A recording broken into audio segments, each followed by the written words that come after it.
Hello and welcome to University of the West of Scotland's Sports Debate 2024. I'm Rob McLean and I'm your host. Presenting the debate today are fourth year students from the Sports Journalism and Broadcast Production programmes within the School of Business and Creative Industries. Before we get started, just a few simple house rules. The debate will last for 35 minutes. Two members from each team will have up to 5 minutes to speak.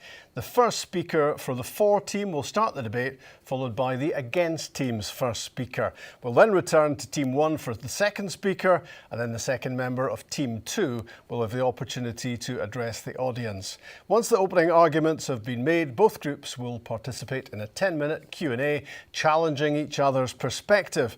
Finally, a third member of each team will have 1 minute to sum up and make the closing address. I'm going to be keeping an eye on the clock, and a red light will appear when the speaker has 1 minute left to make their argument.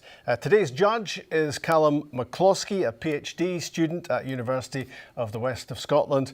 Callum will be making notes throughout the debate, and he will give the team some feedback, each team, before announcing the winning team in the debate. So let's get on with the big debate, and one that's very topical given the media coverage of the decision to award the FIFA Men's World Cup to Saudi Arabia, leading to a number of heated discussions for all sports fans. The assertion is major and mega sports events are an excellent way of advancing equality, diversity and inclusion agendas across the globe. What we're going to do before we get going is get both teams to announce themselves, starting with team one. So I am now Kavanagh and I am a broadcast production student. I'm Aaron Richardson and I study broadcast production. I'm Cal Lindsay and I'm a sports journalism student. I'm Robbie Miller and I'm a broadcast production student.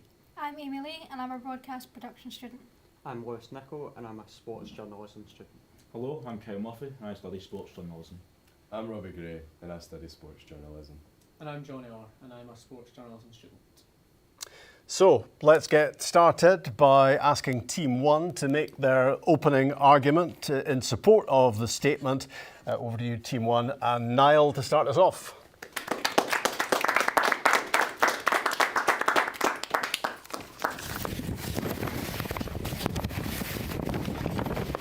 So, hello and good morning. I'm now Kavanagh. Today I'm presenting arguments on why major sporting events are an excellent way of advancing equality, diversity and inclusion agendas across the globe. Over the next 5 minutes I will provide these arguments for a different number of sports and sporting events. So we'll start off with advancing equality. I will start off with the Women's World Cup in Australia in the summer of 2023. The tournament was watched by more than 2 billion people. This was the largest audience for a single women's sport event in history. This offered the fans the chance to celebrate women's achievements in all sports, and it was an advocate for gender equality. As well as these viewing figures, to answer some of the critics, FIFA increased the prize money for the tournament to 150 million over the tournament. This was triple the amount of the money that was dished out in 2019. So, off the back of the Women's 2023 World Cup, there was growing interest in football.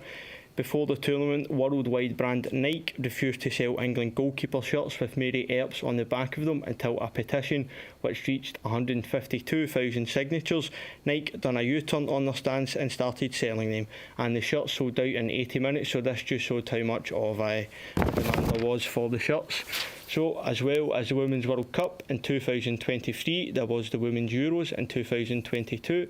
This also had a positive effect on increasing equality. For example, in Jersey, at the beginning of the 2021-22 season, there was only 7 registered grassroots teams, compared to at the start of the 2022-23 season, there was 53 teams registered.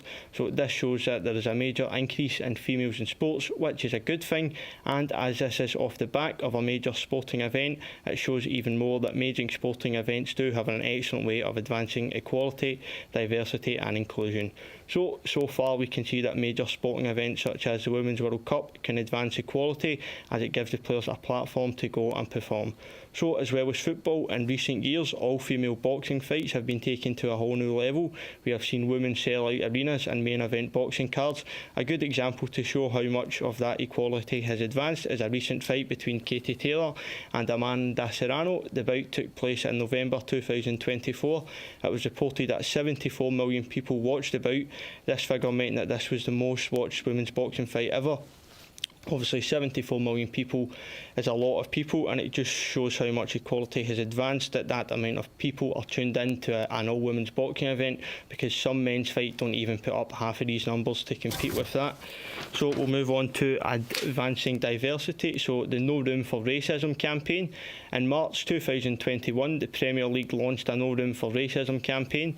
In March 2021, when the programme was launched, the Premier League workforce consisted of 37% of females, with 12% of them being from a black, Asian or minority ethnic background. Fast forward to the present day, and the Premier League's workforce now consists of 16.2% of people being from a black, Asian or minority ethnic background.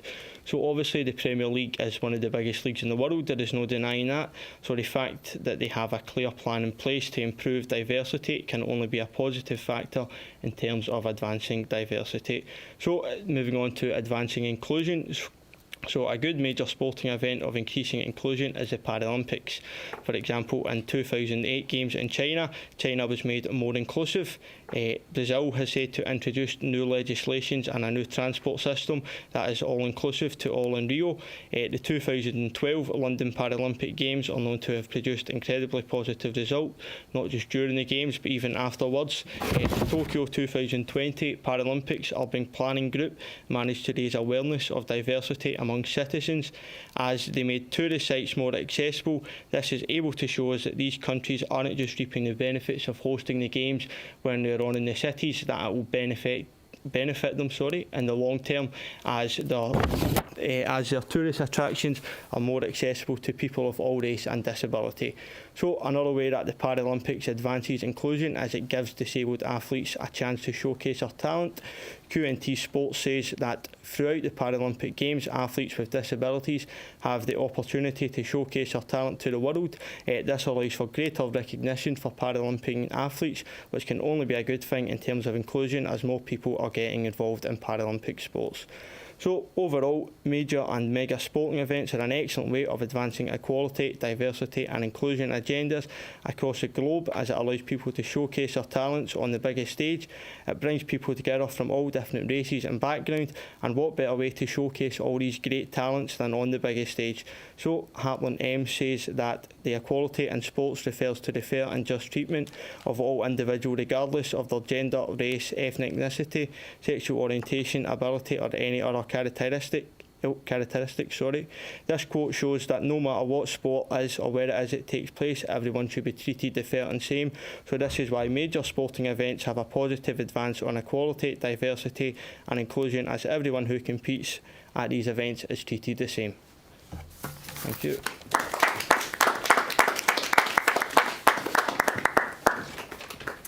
Okay, thanks to Niall for opening up the debate. Lots of detail there and getting us underway in terms of arguing against that argument. I'm going to ask Johnny to step up.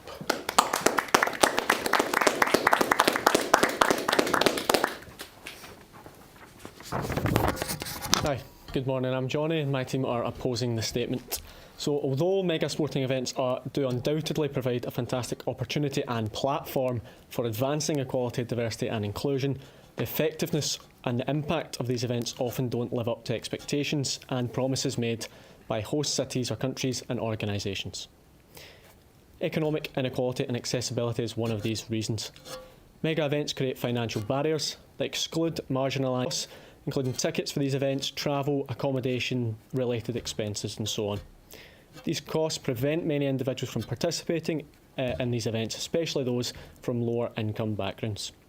Some events may offer lower priced tickets or discounts or subsidies, but these initiatives are often insufficient, and they fail to bridge the economic divide, limiting diverse populations' participation in these mega sporting events. Another reason why is exploitation and labour issues, of course, as we've seen with the Qatar 2022 World Cup. The organisation of large-scale sporting events often exploit low-wage workers from lower income backgrounds, particularly in construction and service industries, and many workers, including migrants, face unsafe conditions, poor wages and limited labour rights. And this situation, of course, contradicts the values of equality and inclusion, and these workers often don't receive the same benefits as the host countries promise, highlighting a stark divide between the promises of EDI and the harsh reality. Another impact is exclusion and discrimination within the sporting arena. So despite initiatives to encourage diversity, many athletes from marginalised groups still face discrimination and harassment today. These key issues could be women athletes facing lower pay, fewer sponsorships and less media coverage than their male counterparts, racial and ethnic minorities, as well as members of the LGBTQ+ community, athletes encountering systemic barriers in some sports still today, and instances of overt racism and homophobia are still common at major events. And these challenges, of course, show that diversity and inclusion are still not fully realised in many sports. We've also got cultural sensitivity and the challenges that face the host country. Mega events are often hosted in countries with questionable human rights records or controversial social policies, of course with Qatar 22 and the awarding of Saudi Arabia in 34. These countries have poor labour rights records, restricted freedom of speech and even criminalised homosexuality in some cases. And they're awarded the rights to mega sporting events, and this of course raises doubts whether these events are truly advancing global EDI goals or simply masking the host nation's failures to address their basic human rights and social justice issues. And the focus on the event often overshadows the need for host nations to improve their internal practices. We've also got the short-term versus the long-term impact. Major sporting events do generate monetary awareness and celebrate diversity, but their long-term impact is often minimal. The euphoria surrounding these events does not lead to sustainable systemic change, and once the event concludes, the social and cultural issues faced by these marginalised communities may persist or even worsen. And without a clear long-term commitment to equality, diversity and inclusion, the benefits of hosting these events are fleeting. You've also got commercialisation and the corporate interests. Major sporting events are driven by commercial and corporate interests, prioritising profit over inclusivity or fairness. Sponsorship deals, advertising and broadcasting rights create an environment where commercialisation diminishes the focus on diversity and inclusion, and the true needs of diverse communities are overlooked in favour of wealthy stakeholders or maximising revenue from these events. And this profit-driven model undermines the foundational goals of equality and inclusion.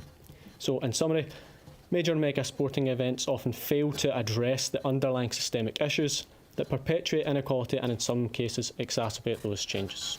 Thank you.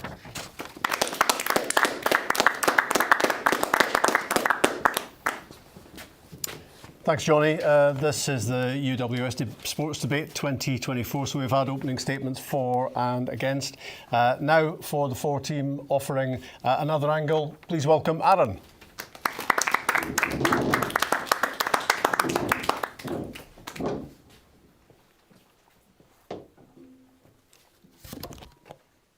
Hello, I'm Aaron. This team mentioned in their opening statement how much these major sporting events do offer a platform for change but don't always succeed in it. Some examples of where they do succeed in it, and where if we didn't have these major sporting events and if the major sporting events didn't put these initiatives in place, well, there wouldn't be any equality, are with the Afghanistani Olympic team at the 2024 Olympic Games. Now, the Olympic Games brought in measures a few years ago which meant that to compete and to put in a team, each nation has to have at least one male and one female team member. Now, although the Taliban for Afghanistan refused to acknowledge that they sent female members to the Games, the Afghanistani team did send female members. They sent 3 members who were male and 3 members who were female, and this meant that even the male members who the Taliban wanted to compete could compete, and also the female members could compete as well. Now, the president of the IOC, Thomas Bach, says that at the Olympic Games, all people are equal, regardless of their country, gender, sexual orientation, social status, religious or political beliefs. And it is important. And Morales in 2023 said it is important to give refugees a neutral body to play for. The Olympic refugee team was made in 2015, which improved equality and diversity and inclusion at the Olympic Games, because without this team, athletes who are world class wouldn't be able to compete for their home nation due to reasons of persecution, fear of death, and maybe they don't want to compete for the nation that they fled to because they wouldn't qualify, or that they don't feel as if they're from that nation. So having the refugee team is a great place for these athletes to compete. Gender equality at the Olympic Games is something that has gotten better and better and better. In 1976, 20.7% of athletes at the Olympic Games are female. Fast forward, the curve has gone, well, it's not been a curve, it's been a straight line like this. 50% of athletes at Paris 2024 were female. 5,250 athletes from each gender. Mixed gender events at the Olympic Games, 9 in 2016. 2024 there was 20. At the IOC level, executive board members, IOC members, chairs of the committee and committee members in terms of female representation has gone up. The other team mentioned as well that the biggest leagues in the world don't give women a chance to compete. Wrong. The IPL cricket in India, the second biggest league in the world, sports league in the world behind the NFL and ahead of the Premier League in England in terms of revenue per match, recently started the Women's Premier League. It is the most successful women's cricket league in the world. It gives females a chance to play and represent these sporting institutions, for example, the Mumbai Indians. And of course, that has now led to cricket being brought into the Olympic Games in early 2028 for the first time since 1900. Radhika in 2013 said Indian cricket should integrate the women's setup to men's structures, but keep them separate to allow them to grow themselves. This has happened with the WPL. With the draft, and as I say, the teams are owned by the same people. They get to represent, women get to represent themselves in the same clubs as the men's teams, but they've allowed themselves to grow and to get their own wage structure. They have their own draft, but also they've integrated them into the men's setup because they have the same broadcast rights, they play in the same stadiums, etc. Now, the IPL in and of itself, the men's league, is one of the most diverse leagues, the most diverse cricket league in the world. It's 13 nationalities, and believe it or not, it even has a Scottish guy that plays in it. All of this has led to the Indian national team and the English national cricket team paying equal wages for the men's and women's teams when they play for their country. So all of this to say, mega and major cricket events now having women involved and being paid properly has resulted in girls' cricket up by 650 clubs in 3 years in England. Women's cricket up by 345 clubs in England. Women's and girls' fixtures doubled to 20,577 in Yorkshire alone. 717 teams created for women and girls. That's from under 9s to women's cricket in 2023. 14,500 girls in free coaching in schools. Again, so that's bringing in the inclusion agendas for female representation and for the underrepresented in terms of monetary reasons. The national programme up by 14% female representation to 26% of participants overall are now women in that. And also at the Olympic Games, Saudi Arabia, a nation famed for its anti-female agendas, a quarter of their athletes were female. Thank you.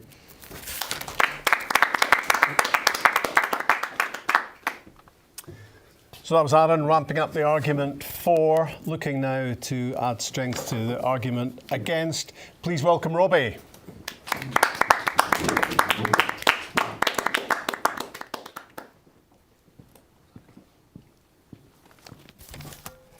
Hello, good afternoon, I'm Robbie. I'll touch on a couple of the points that Johnny mentioned and go more in depth. So first of all, the inaccessibility economically of major sporting events. It's a blatant problem. Ticket prices, travel costs, accommodation, all that.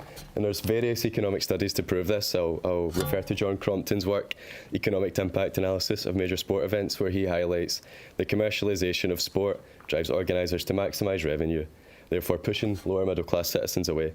That's called a source, Niall and Aaron, maybe you've heard of them. I'll use an example of the FIFA World Cup as well, about the price of tickets. The FIFA website says that if you take it back to US 94, the tickets were £80. Brazil, Rio, they were £175. Russia, £220 in 2018. Then Qatar, they were £250. you didn't want me to mention that, Qatar, right? But I will now. Qatar 2022, a little labour system called the kafala system that had these migrant workers from Nepal, India, Bangladesh, Pakistan. They were pretty, I'm going to use the word slaves. They were basically slaves. This sponsorship system, according to the International Labour Organization, had these workers under control of their employer with very little pay, very often no pay. And they had poor living conditions. And I believe in 2024, 37 of them died, according to that same website, under these conditions. And yes, there was reform. The point can be made that the Qatar government in 2022 led reform leading up to the World Cup. But Khalid Al-Fas, an Arab researcher who'd done research into the topic, said that although there was reform, it does not acknowledge the power held over these workers. But now to talk about promises made that weren't made, as Johnny touched on. The Human Rights Watch says that promises made by the IOC very often don't get kept. I'll use Beijing 2008 Olympic Games that you mentioned as an example. The Chinese government promised that human rights issues will be acknowledged and helped. The war in Tibet, as well as censorship leading up to the Beijing 2008 Olympics. There have been no reported changes on that. Actually, Professor John Horn, in his study, The Olympics and Global Politics, argues that it served as a platform for propaganda at the hands of the Chinese government. I'll now go on to talk about, if I can find it, how unprofessional, Formula One. And I will acknowledge that, yes, there are many courses in the Grand Prix that take place in countries that do acknowledge inclusivity and equality. Portugal, Spain. But I'm going to talk about Singapore, Bahrain, Qatar, United Emirates, Saudi Arabia, where you want the World Cup to be. I'll talk about Qatar first. Well, I don't need to talk about Qatar again. I'll talk about Singapore, where freedom of expression is illegal and prisoners of war are tortured for expressing their political views. Bahrain, where political detainees who stand against their dictatorship government are tortured. I'll talk about UAE, where same-sex relationships are criminalised and they're tortured in prison for that. And I'll go on to talk about Saudi Arabia, where the World Cup is going to be. Women are subject to the guardianship system, where male relatives have all control over their life and they must wear abayas, which are the robes where you can only see their eyes. And is that equality and inclusivity? I don't think so.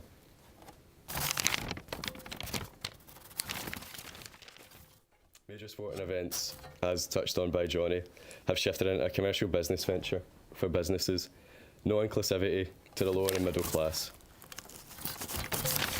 And I've skipped a point about F1, which I'll go back to now. There are no women drivers in the F1 right now on any of the circuits, and have only ever had 10 in the history of their sport. And if you mentioned female equality there, and I think that point just totally goes against that. In summary.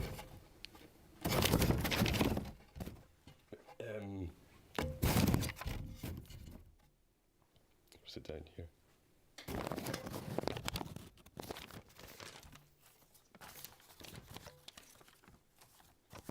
Thank you.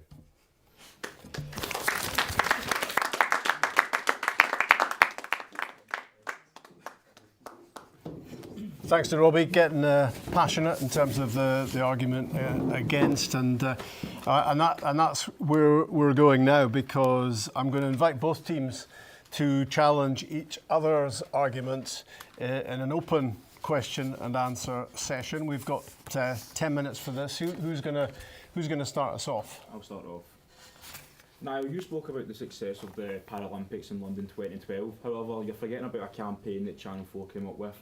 Even though Channel 4 were our main, they were main power on showing the highlights of the Paralympics, but they released a campaign called Meet the Superhumans, which looks on the achievement, that looked on the abilities of Paralympians. However, when we look back now, we would say that's quite patronising. What would you say to your thoughts on that? No, well, I think that the fact that these athletes are able to showcase their talent to the world is a good thing, and you've touched on ITV or shown it there, so surely that's a good thing that ITV are actually making these shows so people can see more in depth of how these Paralympics work. But the problem is with Channel 4 is that going through their campaign throughout the Paralympics, they focused on the Paralympians being superhumans, which is they're trying to play in that sense of that being disabled is a sense of heroism, which, you know, they should be respected as human beings and not superhumans. Oh, well, I think they are obviously human beings, like you've said, but I think the fact that there's so much interest in it now shows how much that has came on leaps and bounds. And by a report by Channel 4, they said that only 60% of people who watch the Paralympics only focused on athletes trying to overcome their disability. Now, that doesn't really show that the Paralympics are really advancing in that ideology. Well, that was in 2012, it's now 2024, so that was 12 years ago, so I think it has came on leaps and bounds since then. But when you look at it, they're reflecting when they're trying to look at past competitions, and they're only seeing it, the public are only focusing on them trying to overcome their disability. It doesn't really show that there's advances of public opinion. Can I ask you a question here? Would you rather the people at the Paralympics just had a hard luck story and didn't bother playing? I think Paralympians should be treated as equal beings. Yep. So why should they be focused on their disability rather and just not their elite level as an elite level athlete? Because the entire idea behind the Paralympic Games is to allow people with disabilities to compete on a level playing field.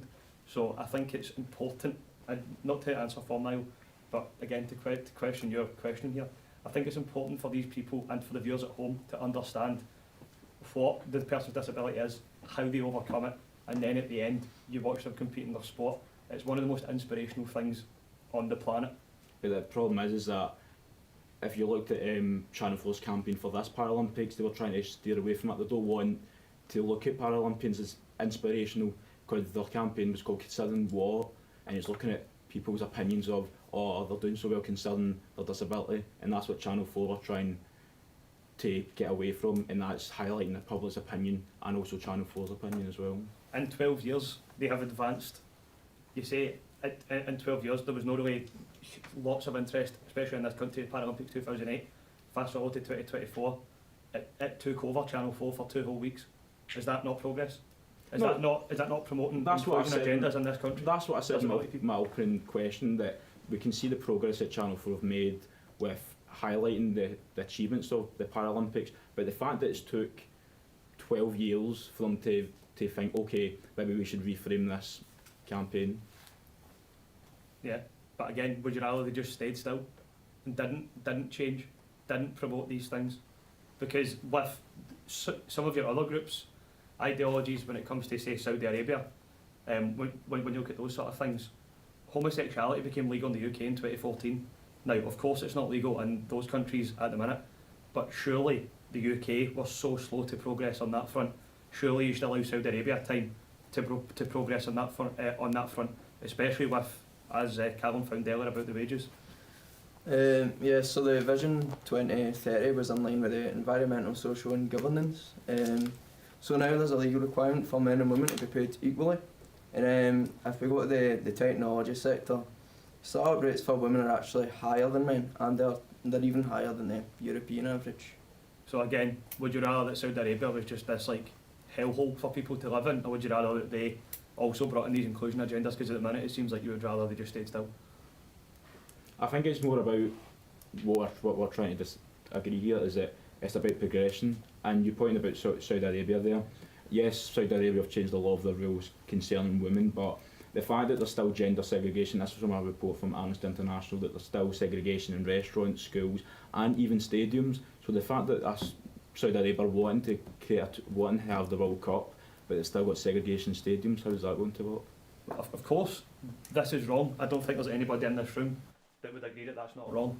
But as I say, as we've mentioned, Saudi Arabia are progressing. Every country is progressing on this front. If it takes some countries longer than others, so be it. Now, Saudi Arabia were very regressive in their mindset. In the last 10 years, they have advanced a lot more than Britain have advanced in any 10-year period ever. So again, is this not a good thing? Is this not progress? I'll read you another bit from Vision 2030. Vision 2030 states that they do not only want to host events, but they want to create their own sports stars, have their own major events, and promote high standards of sport, especially within children. I'm going to read you UK Sports mission statement. They want to invest in sport host major events, promote high standards, inspire positive change and promote sport in children. What's the difference? Well, there's no difference in that, but the UK is a more, in like respecting human cultures and values, they're more advanced, whereas like with Saudi Arabia, they're still trying to catch up with that, and that's the important thing about sport, is it is about progressing, but the rate of what you're trying to progress at is also, you have to take that into consideration as well. I'd like to get as many of you involved in this Q&A as possible. Who else would like to have their say at this point? Because this is the point, this is the chance to back up your own argument and try and take the opposite one to pieces. So you mentioned about the media coverage of women's sport, but how effective is this in actually getting women actually participating in sport? Because I feel like that's a really important issue that's actually getting overlooked, because there's been multiple YouGov studies and that have shown that women's participation in sport has actually decreased even since, well, you're saying it's 12 years ago, but it's actually decreased since London 2012 and continues to decrease year upon year. Well, you touched on there about how is it getting women and that involved in sports. I'd just like to touch on a point I've got here. The number of women and girls playing football has increased by 56% in the last 4 years. But in general, that's just football, but in general... But you asked me about women and girls in football. And I'll hark back to a point I made about cricket. In England, women and girls clubs in 2023, 465 new clubs in the previous 3 years. Women's cricket, that's girls cricket, sorry. Women's cricket up by 345 clubs. Women's and girls fixtures up to 20,577. And Yorkshire alone, 717 women's and girls teams created in 2023. 14,500 girls in free coaching at schools. And the National England programme, 26% of participants are girls, which is up by 14%. Attendances at England matches are up by 71,000. There's going to be a women's test match at Lords. There's £800,000 invested into the women's 100. Bad thing, no? It's not a bad thing, Right. no, but in looking at women's participation in sport, it's a fact that it still is decreasing, because there's still health reports that less and less people are meeting the right amount of exercise per week, specifically women, and I just want to know how you think mega events are actually contributing to this. Again, I think if we just look at cricket, for example, if mega events with the correct investment in the women's game, i.e. as we see at the IPL, the World Cup, etc., trickles down to women and girls in England, then as long as there's investment at the top of every sport, this will happen no matter what.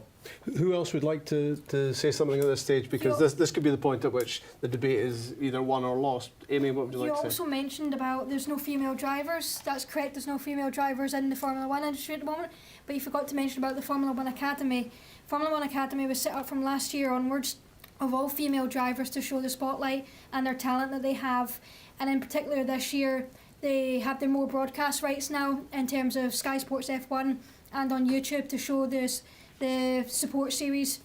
A lot of female drivers are sponsored by big teams such as Ferrari, Red Bull, Mercedes, that sort of thing, and encourages young girls to start from a karting age to work through the ranks, and eventually it's said by Susie Wolf that is set up with this academy that they want a female driver in the grid by at least 2030. Now that might not be 2030, it might be a bit later, but that is the goal and that's the aim that they have. You also spoke about that there's not much inclusion in terms of female drivers in countries like Saudi, that sort of thing, but in Saudi Arabia this year as well, the first race was held with Formula 1 Academy, and that the government and all the Saudi people were absolutely up in arms and promoting the female driving academy that showed that they have the support for female drivers and that they're absolutely rooting for them to continue on. It just shows the impact that they have with this academy, that by the end of this future there will be a female driver on the grid to compete along Max Verstappen, Charles Leclerc, Lewis Hamilton, that sort of thing. And as I said, they stand a lot for equality and diversity as well. Diversity, sorry. That Lewis has set up an organisation called Mission 44, which helps young people in terms of different backgrounds, and Formula 1 teams have set up things to help fund with backgrounds like internships and apprenticeships. So it just shows the diversity that the sport has in terms of both the diversity and the female impact that they've been having. A few points about your female argument there. Question one, why is it taking so long for them to make this academy? And the fact that they've stated we'll have at least one female by 2030 is hardly striving and pushing to have inclusivity, is it, if you just want one female in 6 years? But the reason they've taken so long is because they didn't have the funds, whereas now, and particularly this year, they have been funded by big teams like Ferrari, Mercedes, Red Bull, Williams, that sort of thing. So they have the funds, as well as they also have personal sponsorships like Charlotte Tilbury, which shows that they have a female influence and presence, because that's a big makeup brand, which just shows the impact that they have in both on track and off track. In terms of the first driver, as I said, it's stated to have one driver, but there could be more drivers. For example, Susie Wolff showed that females have the impact and have the potential as males, and they're just as strong as the males. They can deal with the G-force, they can deal with the power of the pedals, they can deal with anything that's on track. So why not have the female drivers? Okay. That's all we've got time for in the Q&A. That was lively and that was engaging as well. And what we're going to do at this point is give both teams a little bit of time to agree their closing statement, which rounds this off and could be the decision-making phase. So teams 1 and 2, you have 2 minutes to construct your closing statement starting now.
That's us then. That's your 2 minutes up. So we're going to have closing statements to end off this debate.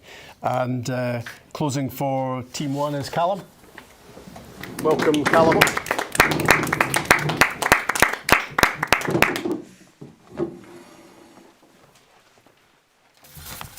Hello, so I'll start with a quote from the then UN Secretary General Kofi Annan, who said sport can transcend differences in background, religious beliefs, economic status and origin. Sport is known as a universal language that can bring people together, allowing people from all walks of life to enjoy the company of one another over a shared interest. That's as inclusive as something can get. Albeit it's naive to think sport has always been equal, diverse and inclusive. Major global events give a platform for social issues to be addressed, be it the protest against racial inequality at the 1960 Olympics, protests against police brutality in the NFL for the 2010s, or even farmers protesting for land in the Indian Cricket League. We can also point to the readjustment of the hierarchy of FIFA since Blatter's dismissal as signs of progress at the most elite level of sport. 8 of the council are now women. It was 3 during Blatter's administration. And despite what the against group said, participation in sport for women has gone up. And we can look at boxing with a 65% increase since 2017. Thank you.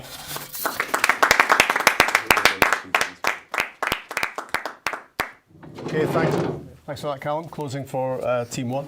We're going to hear now from someone who got heavily involved in that Q&A session, and he's going to sum up for Team 2. Kyle.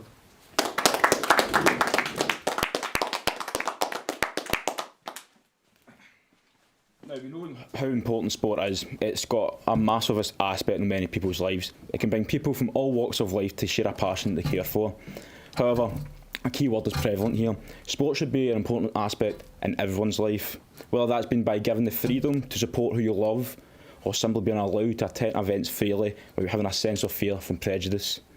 Although we can acknowledge and appreciate some of the points made by the other team, why should we allow countries that don't respect human values? Why can't more people recognise the talent of elite level athletes rather than their physical ability? These are questions that are key to the success of sport, and support the points we have made as to why sporting events do not do enough for diversity, inclusion and equality. Sport is a wonderful thing, but until we finally get a grasp of the problems that are highlighted in society, we cannot say that sport is well and truly advancing. Thank you for your time.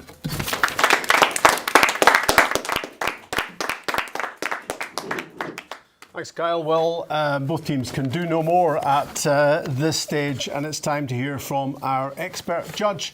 Please welcome Callum McCloskey. Callum, you're going to tell us the winning team, obviously, but before that, you're going to give us a bit of detail on how it developed on both sides. Yeah, well, firstly, a massive well done to both teams. It was really captivating debate. Your arguments throughout were very well informed and put forward in a very articulate manner. Even in the open debate, it was very entertaining and very respectful, which is good as well. So the 4 team, firstly, I really liked how you separated equality, diversity and inclusion out. Equality, you talked about the Women's World Cup in 2023, 2022 Women's Euros, talking about increased participation and a platform for females to show their ability to the world. And you backed that up with facts and figures, which is very good as well. You mentioned diversity, the No Room for Racism campaign, inclusion, Paralympics, Beijing, London, Brazil. You mentioned the Afghan Olympic team in Paris 24, Olympic refugee. There are so many examples, which is very good as well. And then you mentioned the opportunity for change and the catalyst, which is a very good point. For example, the Saudi example, how they've improved so much in 10 years compared to the UK in any other 10-year period. The against team then, I was very impressed by how you said the effectiveness and impact isn't enough, how the economic exclusion and it fails to bridge the economic gap, labour issues, the promises versus the reality, migrant workers issues, discrimination, racism, homophobia, and gender inequality then too, cultural sensitivities, human rights, the F1 freedom of expression issues in Singapore, and how it doesn't support sustainable systemic change. Another good point was the commercialisation aspect versus equality, diversity and inclusion.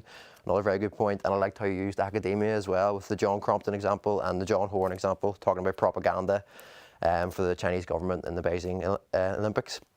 So there's so much stuff there, I could go on for ages, but overall, so tough to be honest. The overall argument that major events exacerbate issues of equality, diversity and inclusion is, in my opinion, the strongest. So I'm going to have to give it to the against team. So well done, guys. Thanks, Carl. Thank you very much. And well done to Team 2. I think I almost heard a little bit of applause from Team 1. It got passionate and it got very competitive, didn't it? And I think all the preparation and planning came through, lots of detail, and as Callum says, it was a pretty close thing in the end, as everyone was throwing all their ammunition at winning this debate. Hopefully you've enjoyed the arguments from both teams, and you've maybe learned something new at the same time as well. Until the next time, from all of us, goodbye.